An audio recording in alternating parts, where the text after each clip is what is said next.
একটাও গরু মহিষ গরু বিক্রি হয়নি, হাত জোর করে বলছি আমাদের গরুটা বিক্রি। মুসলিমরা কি বলছে মুসলিমরা বলছে আমরা গরু কিনে কি করবো, আমাদের না খাওয়াটা আমরা একবার নাই খেলাম, তাই বা কি হবে, তোমাদের উপায় তোমরা কি করবে সেটা তোমরা দেখো।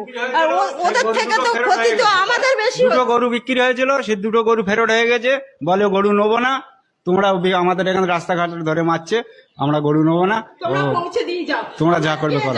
আমাদের এই তো কাজ। তাহলে আমরা কোন রাস্তায় যাবো? তাদের আমাদের তাহলে মরণ ছাড়া আমাদের আর রাস্তা নেই। 4-5 দিন ঘুমাতে পারছি না, কি করব, আমার মাথাটার মধ্যে কি হচ্ছে আমি বলতে পারছি না। আমার আত্মহত্যা করা ছাড়া কোনো উপায় নেই, আমাদের যে কোনো একটা উপায় বার করে দিতে হবে। এটা 17 বছর ধরে এই কারবার করে আসছি, কোনোবারে এরকম হয়নি, এবারে কেন এরকম হলো? আমার ছেলেকে পড়াশুনো করিয়েছি সব এই ব্যবসায় থেকে,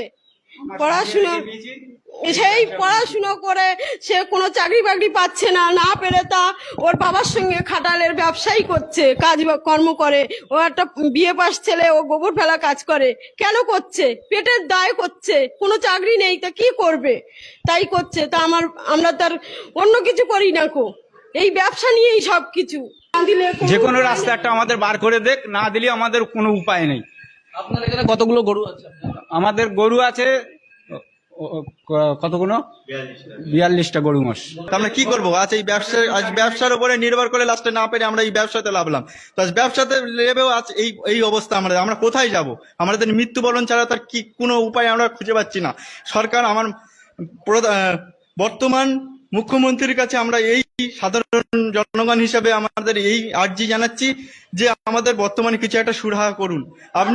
আপনাকে এনেছি আপনি হিন্দুত্ব আছেন, তো আমরাও হিন্দুত্ব আছি, তো আমাদের মুখ পানে একটু চান। আর আপনাদের দেখেন আমরা এখন এত মার্কেটে এত দেনা করে ফেলেছি, আমরা এখন কোথায় যাব? আমাদের এখন মৃত্যু ছাড়া কোনো উপায় নেই। আর এই সর্বপ্রথম বলি, এই ভুসির দোকান থেকে শুরু করে বিচুলিওয়ালা থেকে শুরু করে ওষুধ থেকে শুরু করে এই মালগুলোকে আমরা যত্ন সহকারে নিজেরা না পেটে না খেয়ে এদেরকে খাইয়ে এত বড় করেছি। আর এত বড় করার পরে যদি আজ এই অবস্থা আমাদের দেখতে হয়, আমরা এখন কোথায় যাবো? আমাদের সুসাইড ছাড়া। মুসলিমরা আসছে না গরু নেওয়ার জন্য, যারা কুরবানির সময় কি করে? যে আইনটা 1950 সালে একটা আইন বেরিয়েছিল, আজ থেকে প্রায় 78 বছর আগে আইন পাশ হয়েছে। সেই আইনে কি বলা হয়েছে না, 14 বছর বয়সী গরু কুরবানি দেওয়া যাবে, কোনো পশু হত্যা করা যাবে না।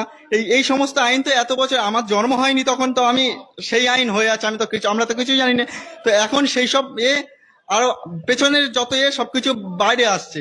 তো এখন আপনারাই বলুন যে আমরা এখন কোথায় কি করবো? এইসব আইন, আর ঠিক আছে আইন আমরা মানবো, আইনে করবো, আমাদের তো একটা সুযোগ সুবিধা দেওয়া দরকার, যে একটা টাইম বেঁধে দিক, যে আমাদের এই টাইমের মধ্যে তোমরা যা করেছো।